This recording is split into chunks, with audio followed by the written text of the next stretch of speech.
Well, it was both a productive and an intense meeting. Productive meeting on the government shutdown. We are making good progress. We made it very clear. The Speaker said unequivocally he wants to avoid a government shutdown. We made it clear that that means not letting any of the government appropriations bills lapse, which means you need some CRs to get that done. But we're making good progress, and we're hopeful we can get this done really quickly. There are a little back and forth on different issues that different people want, but I don't think those are insurmountable. The fact that that we made it so clear that we can't have the shutdown because it hurts so many people in so many different ways, even for a short period of time, was very apparent in the room. And the Speaker did not reject that. He said he wants to avoid a government shutdown. So that was very heartening. The meeting on Ukraine was one of the most intense I have ever encountered in my many meetings in the Oval Office. The four of us all together led. First person to speak was Leader McConnell. Well, the five of us, the President, the Vice President, Leader McConnell, Leader Jeffries, and myself, made it so clear how vital this was to the United States. This was so important. And that we couldn't afford to wait a month or 2 months or 3 months because we would, in all likelihood, lose the war. NATO would be fractured at best. Allies would turn away from the United States. And the boldest leaders, the boldest autocrats of the world, the Putins, the Xis, the presidents of North Korea.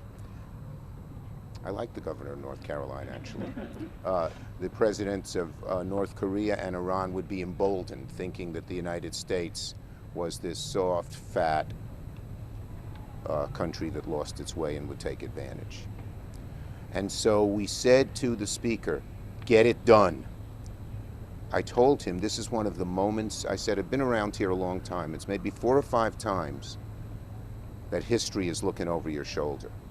And if you don't do the right thing, whatever the immediate politics are, you will regret it. I told him 2 years from now and every year after that. Because really it's in his hands.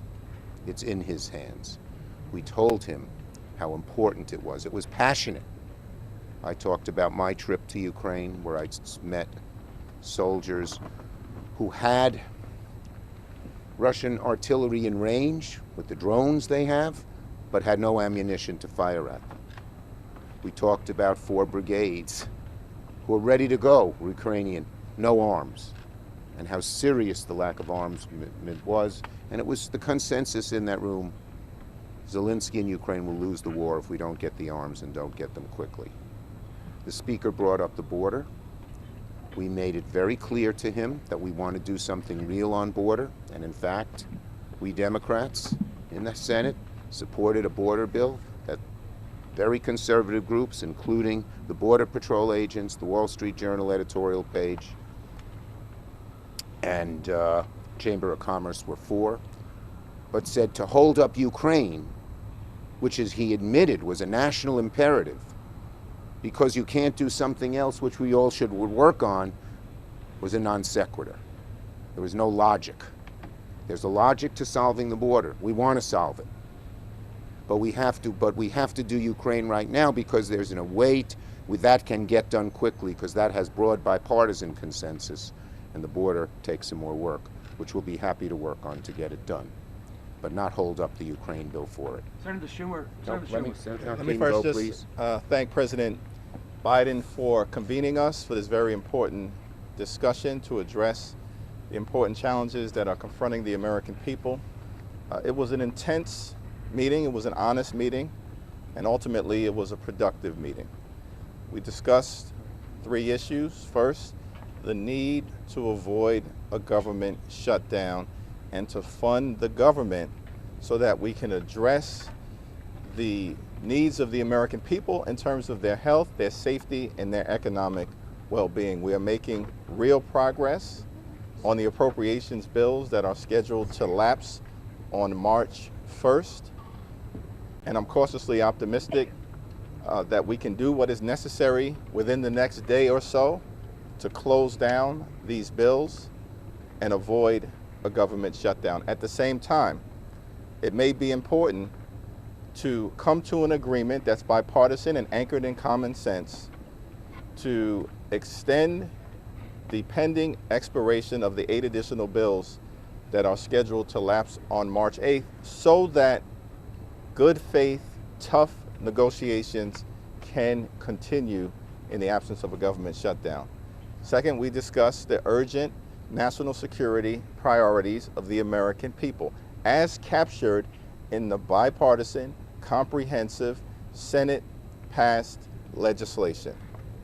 This is an existential moment for the free world as it relates to being there for our democratic allies in Ukraine, in Israel, and in the Indo-Pacific, and also at the same period of time, making sure that we provide humanitarian assistance to Palestinian civilians who are in harm's way in Gaza or in other theaters of war through no fault of their own. Third, as Leader Schumer indicated, we had an open, an honest, and a candid, firm discussion about the border. We all agree that we have a broken immigration system and there is a need to address the challenges at the border in a thoughtful, bipartisan way.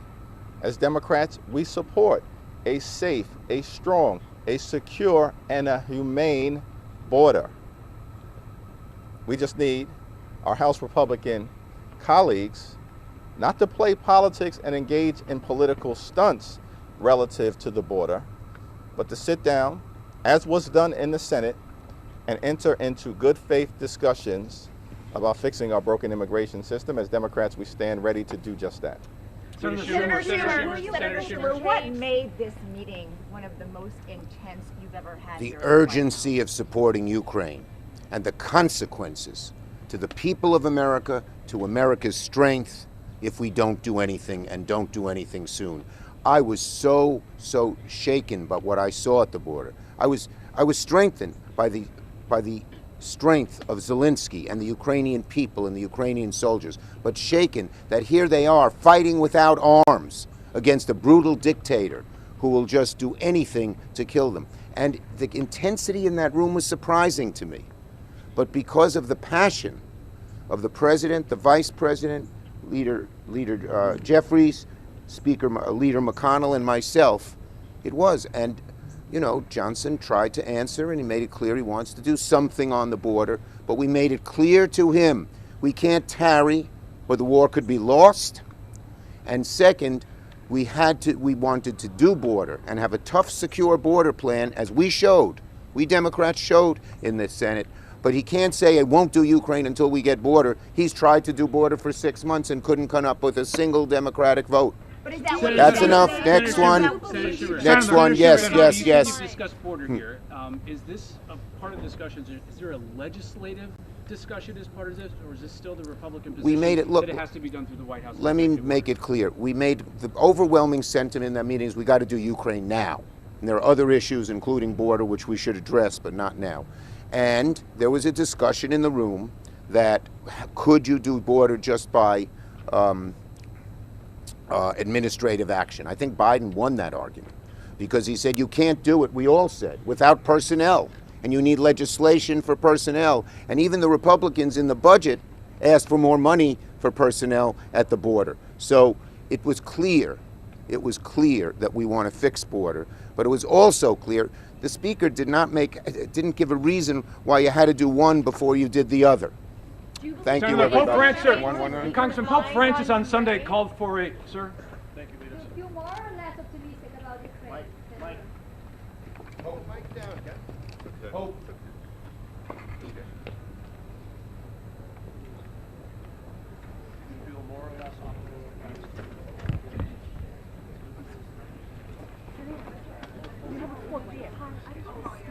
Yeah, right there.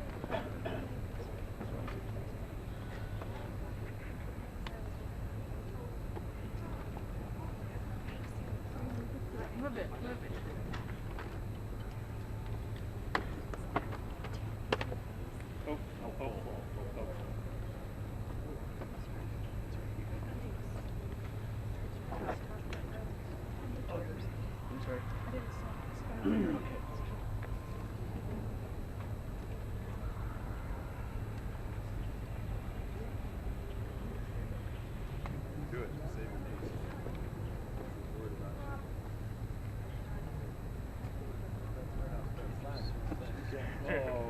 Don't blow up my man like that, Peter. Come on. Could have been Joseph Day.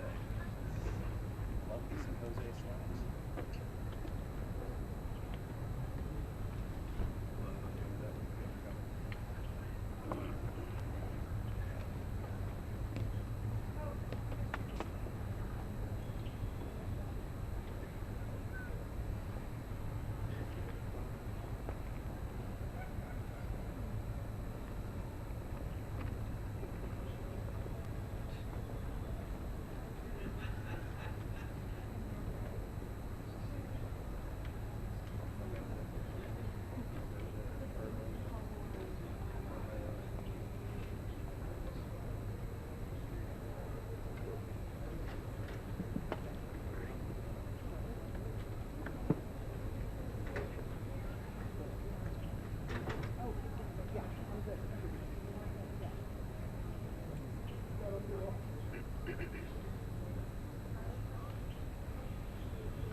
Here with you all.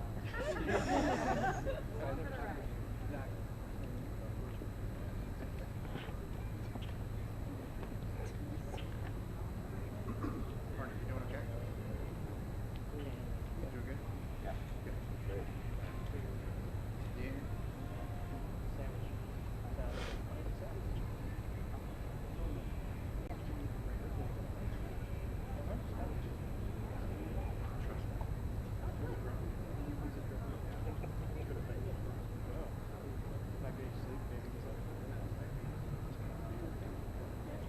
I'm told good things. No, they're good.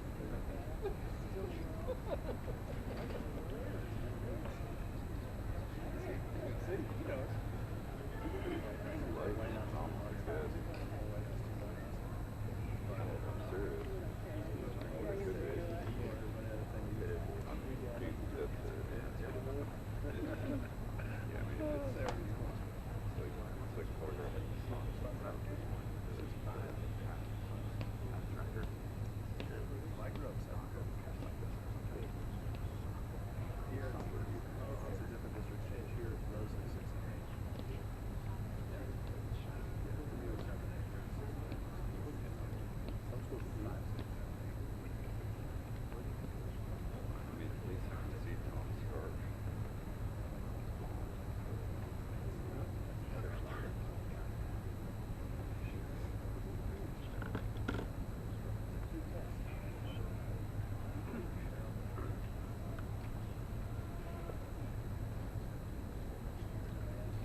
Robin Sticks? Yeah, Johnson's like coming. Okay, thank you. I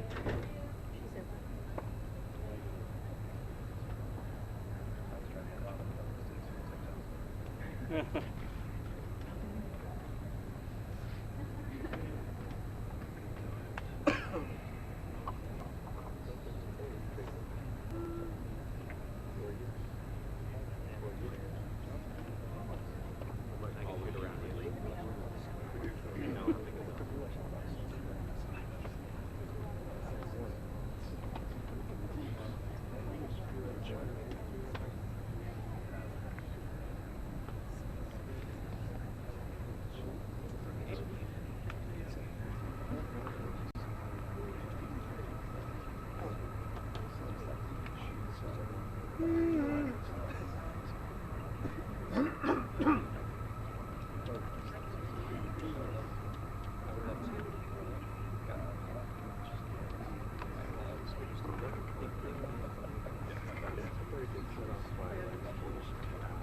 told Lacey the feng shui is just on point. Feng shui is on point. Yeah, yeah. And also, not really you, Sonya behind you.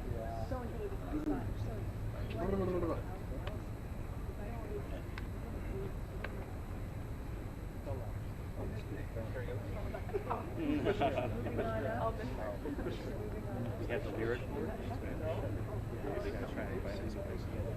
Oh, you will be?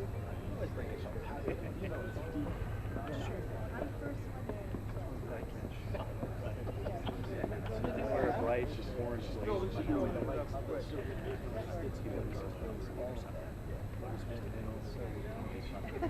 do you call it? Crazy.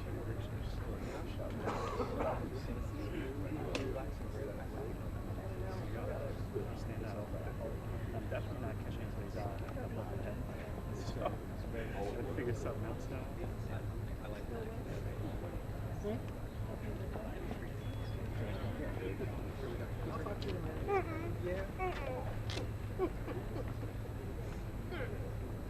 There you go.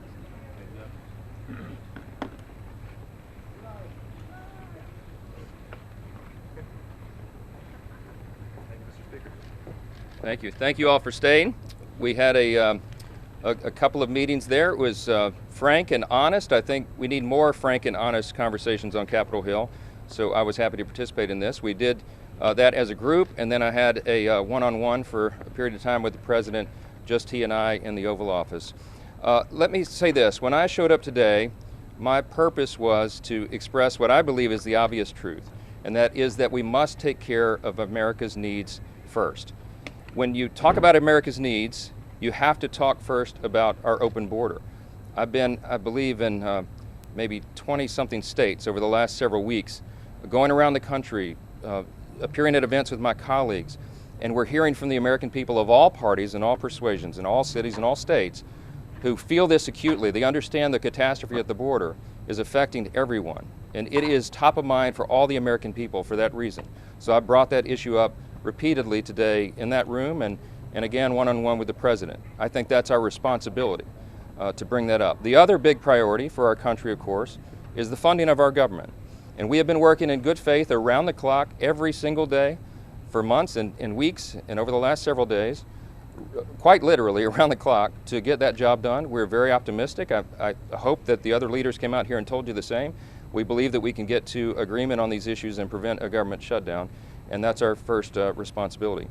You also heard, I'm sure, that there was discussion about the supplemental spending package, and I was very clear with the president and all those in the room that the House is actively pursuing and investigating all the various options on that, and we will address that in a timely manner.